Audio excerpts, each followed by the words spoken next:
Your Excellencies, dear friends, as we all know, in recent years, the Arctic has gained a new status in global cooperation, in research and in dialogue on policies and environmental and economic progress.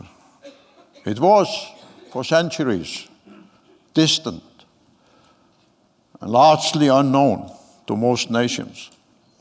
But now it has truly become the global Arctic, the testing ground for the future of the Earth's climate, and also a territory where most of the leading economies and the most powerful states of the world now seek an increasing role.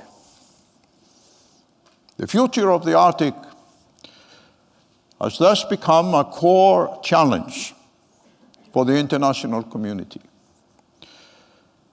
And the importance of acknowledging the greatest contributions to this common challenge has led the Arctic Circle to establish a special prize to honor individuals, institutions, or associations whose work has been of critical importance to the future of the Arctic, their endeavors also of fundamental global significance. It is therefore appropriate that such a prize be awarded at the largest annual international gathering on the Arctic, which comes together here in Reykjavik now for the 4th Assembly. And it gives me great honor to deliver the prize on behalf of the Arctic Circle Assembly here today. 10 years ago, the international dialogue and cooperation on the Earth's climate was in a deep crisis. There had been conferences in diverse cities around the world, but the negotiations did not, unfortunately, lead to the necessary agreements. And many were, 10 years ago, beginning to despair. And there were predictions in abundance of a continuous failure of this effort. And there were also many who asserted that nothing needed to be done. The climate would be just fine. And these voices enjoyed the backing of strong political, powerful forces.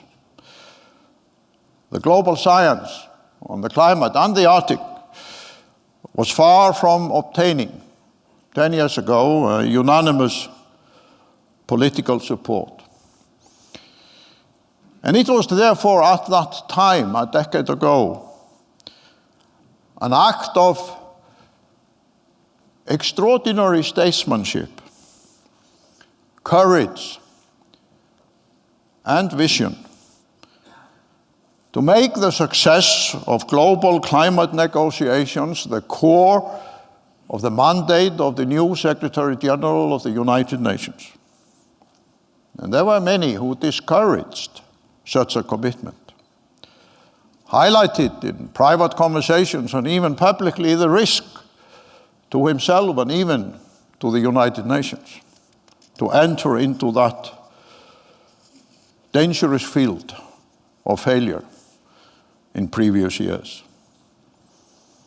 But the new Secretary General did not waver in his personal conviction.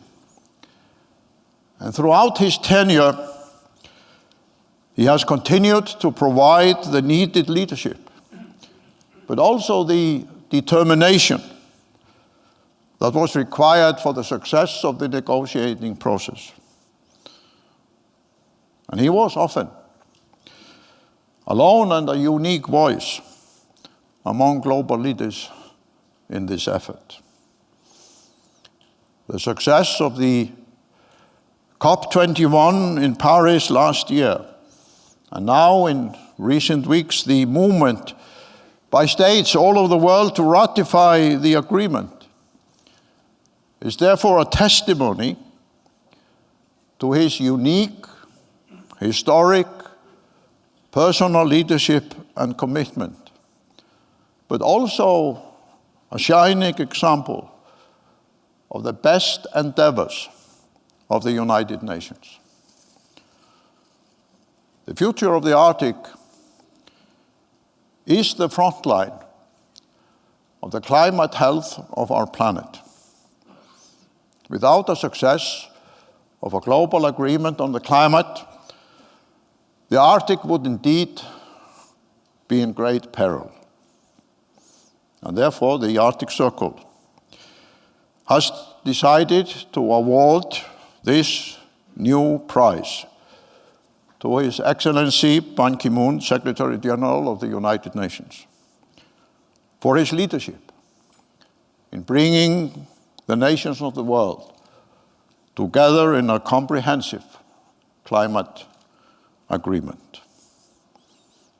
The prize consists of this piece of art created by the Icelandic glass artist Sigrún Ólöf Einarsdóttir, symbolizing the ice and the glacier, and also a testimonial document of the prize bound in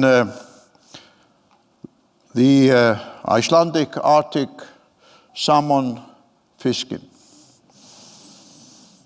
reminding all of us of the essential ocean resources that we still preserve for mankind in the Arctic waters. And it therefore gives me great pleasure to ask His Excellency Ban Ki-moon to come to the stage to become the first recipient of the Arctic Circle Prize.